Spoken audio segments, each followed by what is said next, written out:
Baik, berikut saya demokan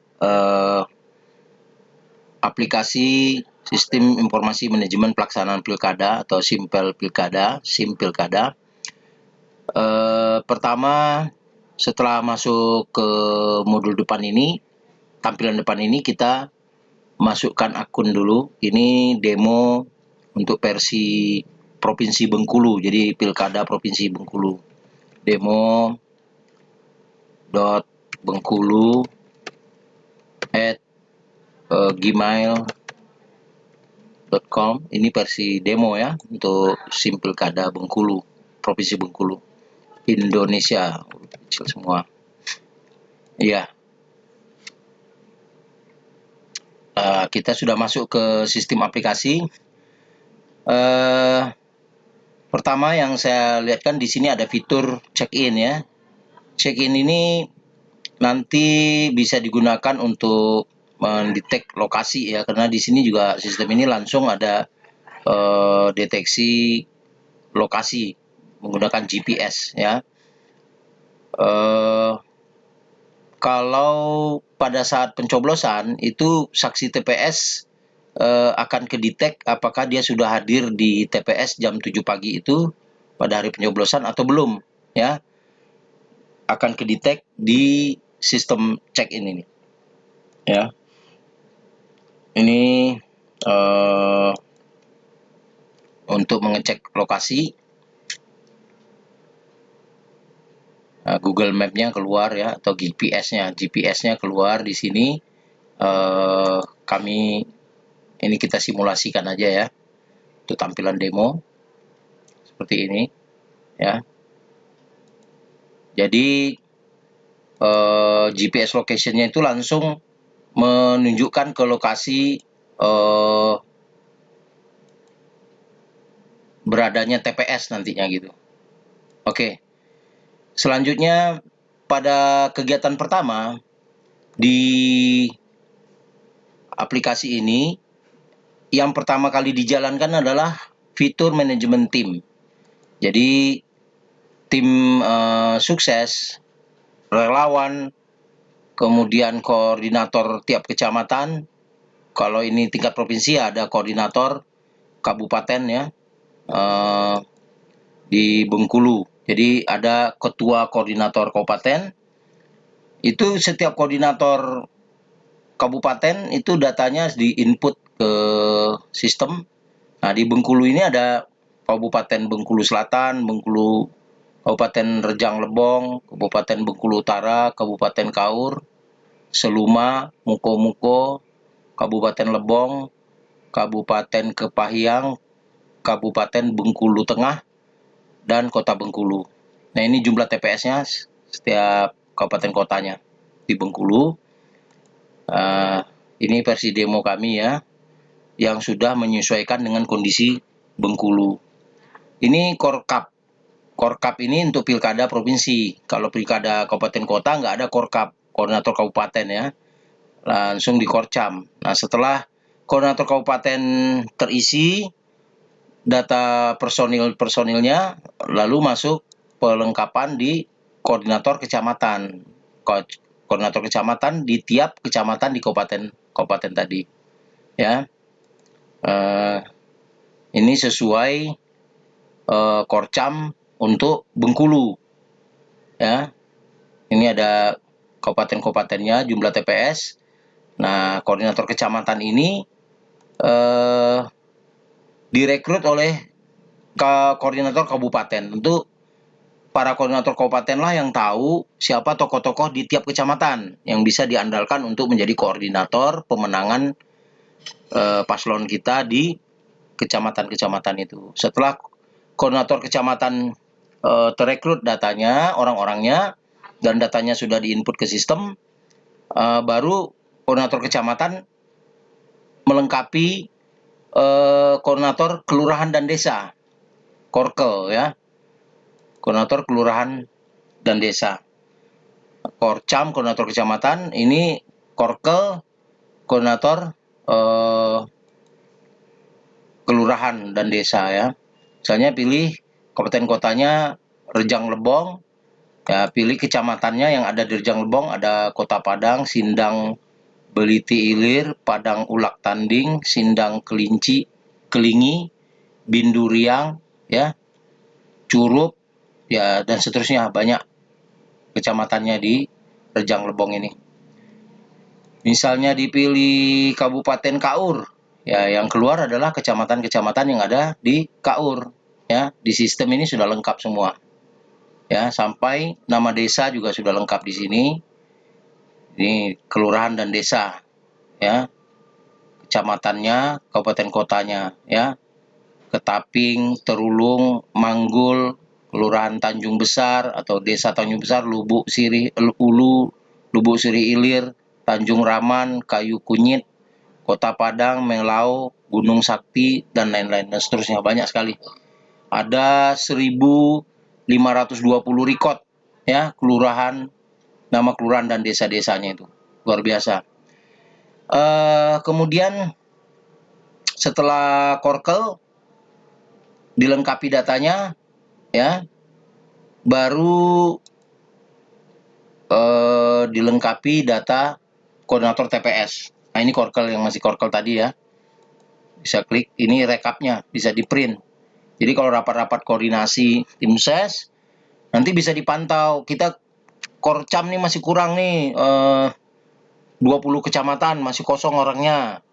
Tolong cepat direkrut. Jadi kalau koordinator kabupaten kotanya segera bantu cariin tokohnya siapa yang bisa diandalkan untuk jadi Korcam pemenangan paslon kita. Lalu Korkel juga begitu, tugas dari koordinator kecamatan merekrut koordinator kelurahan dan koordinator tiap-tiap desa itu. Tentu yang direkrut orang-orang yang dianggap tokoh atau yang dapat diandalkan untuk pemenangan paslon kita.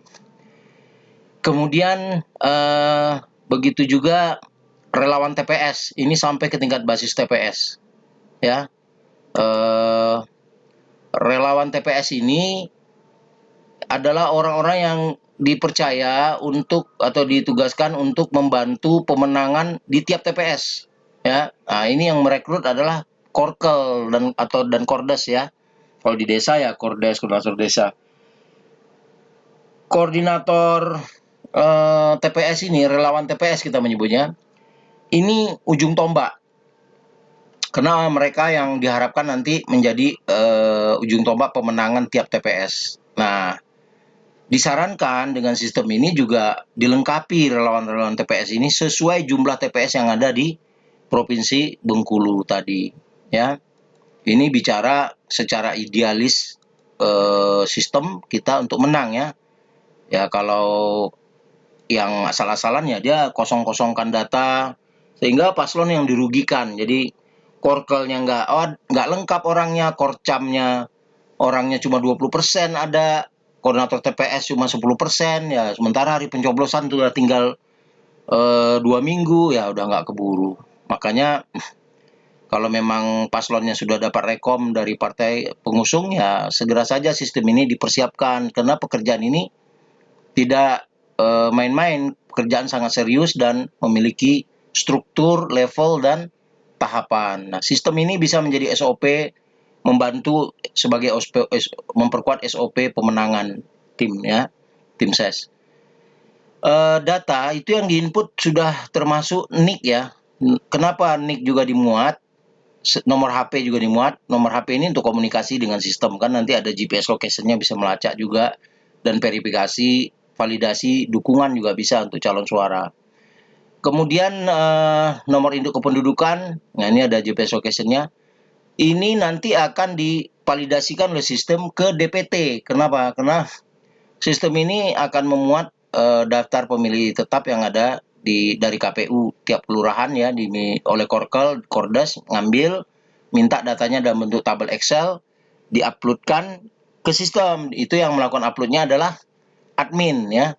Pihak admin nanti yang akan kami latih untuk menguploadkan sistem ini. Nah, untuk pilkada provinsi, setidaknya minimal kita butuh sekitar 7 orang sampai 10 orang admin, ya. Tunjuk siapa ketua dan sekretarisnya atau wakilnya. Nah, admin tadi yang prioritas kami untuk kami latih mengoperasikan sistem. Karena admin ini yang bisa menghapus data, mendelete atau memantau sampai ke level-level manapun atas izin paslon. Tentu admin ini orang-orang yang dipercaya betul oleh pasangan calon ya. DPT ini nanti setelah diupload ke sistem yang dari KPU itu, tiap kelurahan diambil, diupload dalam bentuk tabel Excel kalau bisa dimintanya itu, import by kelurahan, berdasarkan kelurahan. Ya, misalnya Kabupaten Seluma, kecamatannya Talo, desanya misalnya Kampai, ya, TPS berapa? Dia 2 TPS, TPS 2, ya, misalnya gitu. Ini dummy data ya, dummy data yang sudah kita input di sini, Rejang Lebong. Kemudian DPT ini nanti akan menjadi basis verifikasi setelah setiap data diinput di misalnya di manajemen tim ya, sebenarnya calon saksi TPS. Kita input datanya, itu DPT akan memvalidasi langsung apakah yang diinput tadi ada di DPT atau tidak. Nah, kalau orang tadi tidak ada di DPT, maka bisa dilaporkan ke Korkel masing-masing atau Kordes masing-masing untuk diurus ke kelurahan, karena ini misalnya calon suara yang cukup potensial ya, supaya segera didaftarkan ke DPT. Boleh jadi pada saat pendataan nama orang ini belum termuat. Ya. Nah, karena saksi TPS itu adalah orang-orang yang diharapkan betul-betul dia warga di TPS bersangkutan, mencoblos di TPS bersangkutan. Jadi supaya tidak salah, supaya akurat, dia divalidasi dengan DPT. Begitu juga calon-calon suara, data pemilih calon suara paslon kita. Itu disebut, mungkin bisa disebut sebagai tabungan suara ya. Karena rekrutmen dari orang-orang yang komunitas-komunitas yang bersedia mendukung itu, datanya diminta diinput ke sistem ya. Yang menginput bisa admin posko utama, atau koordinator kecamatan-kecamatannya yang sudah dilatih, yang aplikasi Android-nya, handphonenya sudah bisa register ke sistem, bisa input data langsung. Jadi tidak bolak-balik ke posko kena COVID-19 dan mengurangi juga biaya transportasi bolak-balik dari kecamatan ke posko utama. Apalagi ini pilkada tingkat provinsi. Nah, ini sistem ini akan mengcover seluruh Kabupaten Bengkulu. Sistem ini begitu kita aktifkan sistemnya, yaitu sudah bisa dijalankan se-provinsi Bengkulu untuk pilkada provinsi Bengkulu. Di sini juga kita menyediakan door-to-door campaign. Door-to-door campaign ini adalah sistem untuk membantu pendulangan suara.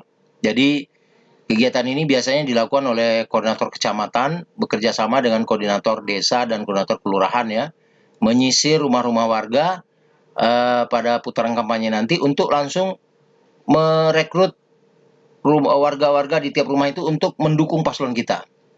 Ya. Karena ternyata banyak masyarakat yang belum punya pilihan ya. Tapi kalau relawan kita, koordinator desa dan koordinator kelurahan kita, serta koordinator TPS proaktif menjambangi warga tersebut, ya besar kemungkinan mereka akan menjadi pendukung paslon kita, jadi calon suara. Nah, datanya kalau mereka sudah bersetuju, ya diminta diinputkan ke sistem ini. Idealnya begini ya, sehingga ada parameter target suara. Jadi pasangan calon bisa tahu per minggu, per hari, pertumbuhan suara di muko-muko berapa, di Seluma berapa, di tiap kecamatannya berapa, tiap kelurahannya berapa, tiap desanya, sampai tiap TPS-nya bisa dilihat. Jadi dalam rapat-rapat evaluasi bisa dipantau target suara yang sudah terkumpul. Dan bisa diketahui juga di kelurahan mana, di desa mana yang relawan kita aktif dan yang di mana yang tidak aktif dalam pemenangan. Itu bisa ketahuan di sistem ini. Sehingga kita bisa evaluasi kinerja tim untuk memperkuat misalnya di beberapa kecamatan yang masih lemah penetrasinya untuk meraih suara, ya kita bisa memantau di sistem ini. Sehingga tidak ada kerugian pada paslon, karena waktu sangat strict, sangat ketat pada Pilkada 2020 ini, putaran kampanye dipersingkat oleh KPU 71 hari saja. Oleh sebab itu, betul-betul memanfaatkan waktu yang singkat ini untuk betul-betul dapat mencapai target pemenangan suara. Kemudian, di sini juga dilengkapi selain door-to-door campaign tadi ya. Door-to-door campaign ini pada saat pelatihan nanti akan kami perjelas lebih detail kepada user-user ya, baik koordinator kecamatan, koordinator kabupaten, koordinator kelurahan desa, ya, sampai koordinator relawan TPS, koordinator relawan. Di sini ada real count, di sistem kita ini sudah termasuk real count. Bagaimana real count yang ada di sistem ini? Ya, yaitu dimanfaatkan pada saat hari pencoblosan, ya. Jadi pada hari pencoblosan, saat saksi sudah berada di TPS, ya sistem sudah kami aktifkan, atau seminggu sebelum pencoblosan sistem sudah kami aktifkan. Tentunya pelatihan para saksi ya jauh sebelum itu. Jangan seminggu sebelum pencoblosan pelatihannya. Pelatihannya sebulan 2 bulan sebelum pencoblosan sudah dilatih. Supaya familiar untuk melakukan collecting data secara digital menggunakan aplikasi ini di handphone mereka masing-masing. Kalau saksi tidak punya handphone bagaimana? Ya bisa datanya dia serahkan ke koordinator desa atau koordinator kelurahannya untuk bantu diinputkan. Atau kalau koordinator kelurahan dan desanya nggak punya handphone atau di sana sinyalnya kurang bagus, bisa diserahkan ke koordinator kecamatan, diposting di koordinator kecamatan. Nanti koordinator kecamatan yang menginputkan data-data tadi ke sistem. Artinya tidak ada yang sulit dalam sistem ini, semua ada fleksibilitas, walaupun memang patsun utamanya itu harus begini, tapi tidak mesti begitu kalau memang keadaannya di sana ada wilayah-wilayah yang sinyal kurang bagus ya. Cukup collect data, lalu penginputannya ke sistem bisa diwakilkan oleh koordinator kelurahan atau koordinator desa atau koordinator kecamatan masing-masing. Atau nanti ada sistem tiap kecamatan ditunjuk tim input data, ya bisa juga. Intinya fleksibel sekali. Intinya data harus masuk ke sistem pada hari itu juga, jam itu juga. Ya, tidak boleh ada keterlambatan. Sama C1-nya. Nanti akan dipantau siapa yang sudah mengirim C1, siapa yang belum. Saksi mana yang sudah mengirim data, saksi mana yang belum mengirim data. Itu akan terpantau ya. Ini ya real count ya, bisa diklik nanti mau kabupaten mana, mau dilihat Bengkulu Utara misalnya. Di Bengkulu Utara tuh kecamatannya ada di sini, pilih aja ya. Sudah lengkap di sini. Kemudian setelah pilih kecamatan baru pilih desa atau kelurahnya apa. Di sini sistem sudah lengkap semua. Ya. Kemudian dalam perhitungan ini juga di Realcon ini kita menyediakan tabulasi perolehan suara. Jadi selain mengetahui atau dikirim datanya oleh saksi TPS mana yang belum ya, di sistem ini akan diberitahukan, akan diketahui. Nah, saksi TPS yang belum mengirim data, waktu sudah mau habis nih. Bisa, karena kita mengetahui TPS mana yang belum mengirim data, itu bisa dikoordinasikan ke Korcam dan Korkel, Kordes masing-masing, supaya mengingatkan saksi bersangkutan jangan sampai datanya tidak dikirim ya, atau diserahkan datanya. Jadi TPS yang sudah berapa, TPS yang belum berapa, detik per detik di posko utama itu perolehan suara dapat diketahui. Misalnya ada 3 paslon, ya paslon 1, paslon 2, paslon 3, berapa perolehan suaranya, pertumbuhan real count suaranya per detik itu dapat dipantau bersama. Ya, kemudian selain itu juga akan diketahui total suara sahnya, total suara tidak sah, ya. kemudian tingkat partisipasi dan lain-lainnya. Pada saat pelatihan nanti akan kami sampaikan lebih detail ya. Ini demo untuk dummy data Provinsi Bengkulu, Pilkada Provinsi Bengkulu. Jadi kita sudah punya realcon sendiri dengan sistem ini, tidak bersandar lagi dengan realcon pihak-pihak lain ya. Dengan kita punya realcon sendiri dan punya sistem pengawalan dan perekaman perolehan suara sendiri, maka menjadi kecil kemungkinan orang lain akan mencurangi kita ya, atau mengambil mencurangi suara kita atau memanipulasi data perolehan suara kita, karena kita punya bukti di semua TPS, di tiap TPS perolehan suara sah, suara tidak sah, dan perolehan suara paslon kita itu berapa, paslon lain itu berapa, karena kita merekap semuanya di sistem ini. Di realcon ini data tidak terhapus sampai pilkada selesai.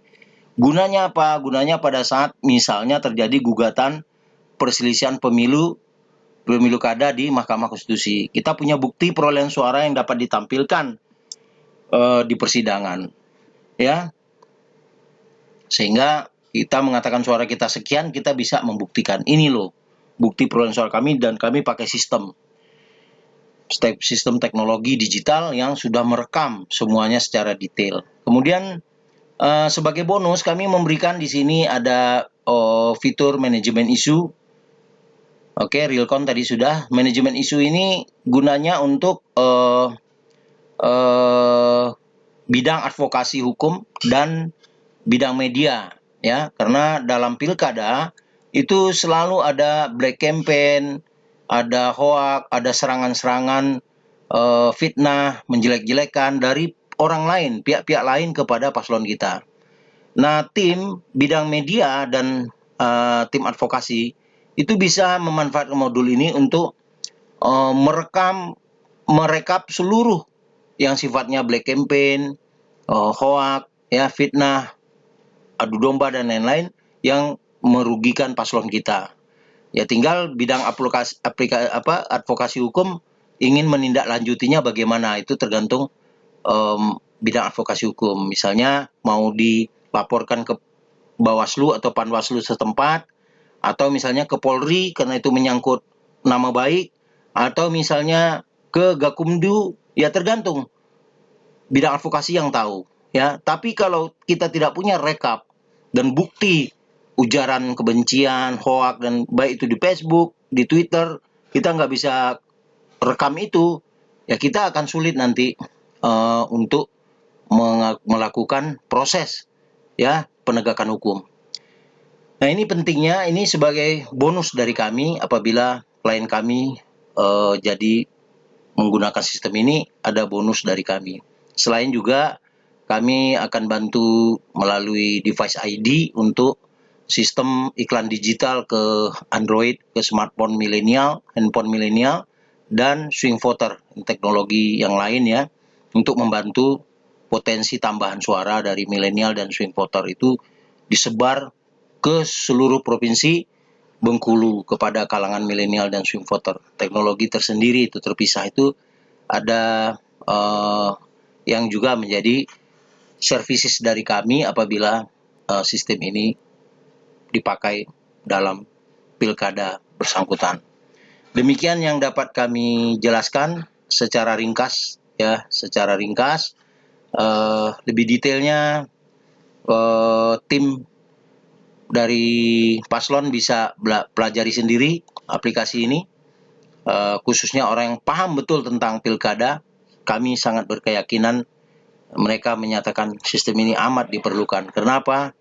Karena sistem ini kami bangun sejak 10 tahun silam dan sudah mengantarkan sejumlah kemenangan pilkada kepada gubernur, wali kota, dan bupati.